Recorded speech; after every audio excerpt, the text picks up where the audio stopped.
Bonjour et bienvenue. Alors aujourd'hui, j'aimerais vous parler d'un sujet que je rencontre très souvent dans mes soins, ce sont les blessures émotionnelles.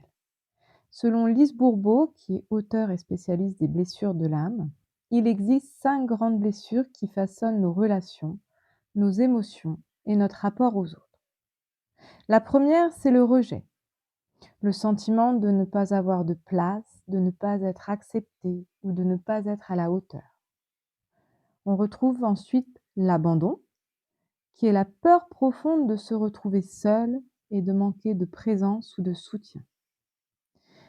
Puis l'humiliation, la honte ressentie quand on a pu être rabaissé, jugé ou moqué. On retrouve aussi la blessure de trahison, donc qui entraîne une difficulté à faire confiance, la peur que les autres ne tiennent pas ses promesses ou vous déçoivent.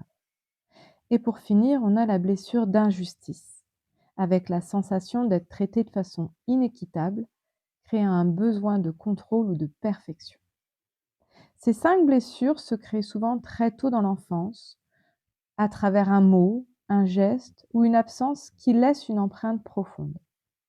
Elles peuvent continuer à influencer notre vie adulte, parfois sans que nous en soyons conscients. Dans la majorité des cas, de toute façon, c'est complètement inconscient. Dans les soins que je fais, en fait, celle que je rencontre le plus fréquemment, c'est la blessure d'abandon. Elle est vraiment très présente dans les peurs relationnelles, les angoisses, les dépendances affectives ou les sentiments de vide intérieur. C'est pourquoi aujourd'hui, j'ai choisi de vous détailler en particulier cette blessure. Alors, qu'est-ce que c'est que la blessure d'abandon? La blessure d'abandon, en fait, elle se crée lorsqu'un enfant ressent ou a ressenti un manque de présence, d'attention ou de soutien émotionnel d'une figure parentale ou d'un proche. Alors, c'est pas toujours un abandon réel, comme un départ, une séparation, un deuil. Parfois, les parents étaient présents physiquement, mais absents émotionnellement, trop absorbés par leurs préoccupations, malades ou simplement incapables de répondre aux besoins affectifs de l'enfant. Qu'est-ce qui se passe? Il se passe que l'enfant, lui, il va intégrer alors une peur profonde. Si l'autre s'éloigne ou ne me rassure pas, je ne suis plus en sécurité. Cette peur, en fait, elle va devenir un schéma récurrent et constituer une mémoire ancienne qui va pouvoir se réactiver à l'âge adulte, même si les circonstances présentes sont différentes. Alors, comment elle va se manifester, cette peur, à l'âge adulte? Moi, j'ai pu observer plusieurs signes qui se répètent souvent lors des soins. Tout d'abord, on a souvent, mais alors très souvent, une dépendance affective, c'est-à-dire le besoin constant d'amour, de présence et de validation extérieure. On trouve aussi une peur panique de la solitude. Ça, ce sont des angoisses qui vont se manifester dès qu'on va avoir idée de se retrouver seul. Donc, on va toujours chercher à être entouré. On va des fois trouver une hypervigilance relationnelle. Ça, c'est le fait de surveiller les relations des autres. Peur que l'autre s'éloigne, peur que l'autre ne réponde pas rapidement à nos messages. Il va y avoir une anxiété qui va se créer. On retrouve aussi des relations souvent bien instables. Ce sont des personnes qui vont attirer des partenaires qui vont être indisponibles, fuyants ou instables. Et par le même, ils vont rejouer sans cesse le scénario de l'abandon. Alors le sentiment de vide intérieur, on ne l'a pas tout le temps, mais ça c'est vraiment l'impression d'un manque permanent. C'est la difficulté à se sentir complet ou comblé seul. On retrouve souvent aussi une hypersensibilité. On va trouver donc des réactions émotionnelles qui vont être très fortes face à un retard, une absence ou une séparation même minime. Et dans la majorité des cas, on retrouve les schémas répétitifs. Donc ce sont les relations qui vont se reproduire de manière inconsciente et qui vont reproduire la peur de l'abandon. Alors pourquoi c'est important de prendre conscience si vous souffrez de cette blessure? Parce que déjà, en fait, le fait d'en prendre conscience, ça va vous permettre d'identifier euh, les symptômes, les signes qui vont se manifester et peut-être déjà pouvoir commencer à réguler tout ça. Et cette blessure, en fait, elle est importante aussi parce qu'elle va influencer nos choix et nos relations.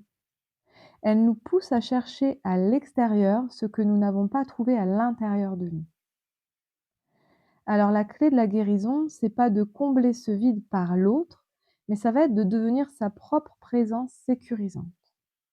C'est offrir à son enfant intérieur ce qu'il n'a pas reçu étant petit, c'est-à-dire de l'attention, de l'amour et de la réassurance. Alors comment on peut guérir cette blessure? Alors il y a plusieurs étapes concrètes. Tout d'abord, d'en prendre conscience qu'on souffre de cette blessure, c'est le premier pas. Pour ça, des fois, on a des pistes, on sait qu'on a vécu certaines choses qui nous orientent sur cette blessure. On a les signes qu'on peut retrouver et on a aussi les soins, comme les soins énergétiques, qui vont nous aider à nous aiguiller et à trouver l'origine de cette blessure. Tout d'abord, on peut essayer de se reconnecter avec son enfant intérieur pour donner à cette part de soi qui a souffert la présence, la sécurité et l'amour qu'elle n'a pas reçu. Pour ça, on peut faire des méditations, on peut faire des relaxations, des soins. On peut aussi travailler sur les blocages corporels et énergétiques grâce à des soins énergétiques qui vont permettre de relâcher les mémoires et de restaurer l'équilibre. On peut apprendre à se sécuriser soi-même, à essayer de ressentir la présence et l'amour en soi, et non uniquement à travers de l'autre. Prendre aussi du temps sur vous quand vous ressentez que les émotions commencent à devenir difficilement gérables. Essayez de les apaiser. Et puis prendre conscience de vos schémas relationnels qui se répètent peut-être. En prendre conscience, ça va vous permettre d'attirer des relations plus saines et équilibrées, où la peur de l'abandon ne guidera plus vos choix.